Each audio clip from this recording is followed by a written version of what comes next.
A for effort ang dalawang guro sa kanilang paaksyong pagtuturo. Ang isang college instructor gumagamit pa ng kakaibang paggalaw sa kanyang mga presentation, pati sa mga meme.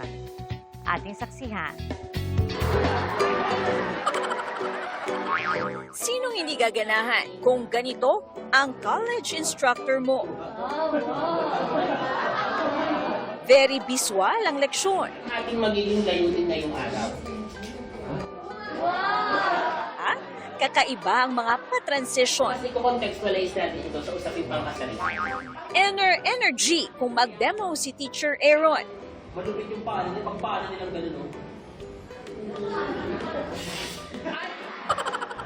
Gumagamit ng lengguaheng in sa kabataan. Doon na ako sa at namatay si Vangeline.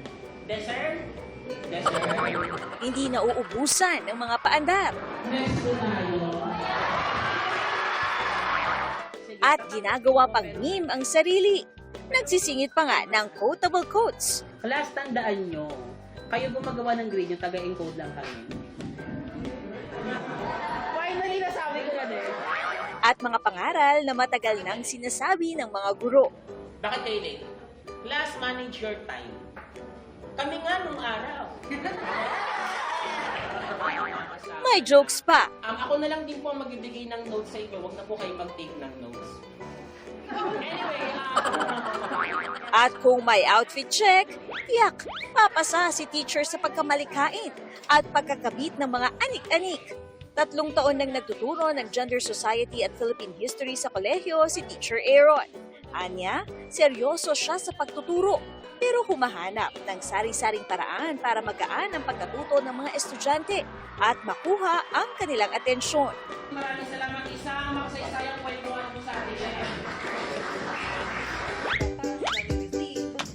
Ito pa ang isang slaying, si Teacher Bad John. Ang third contact is pumalo. At pagpalo, stare down. Masigasig mag-demo ng sports sa senior high school students. Kaya dati gumagano'n pa kami, oh. Meron pa yun yung kagaganon. Para madali nilang masundan. Pugay! Handa! Handa sa paglaban. Hindi ganon, ha? Ano man ang teknik sa pagtuturo, hindi maikakaila na deserve ng saludo ang effort ng mga guro. Para sa GMA Integrated News, ako si Katrina Son, ang inyong saksi. Mga kapuso, maging una sa saksi. Mag-subscribe sa GMA Integrated News sa YouTube para sa iba't ibang balita.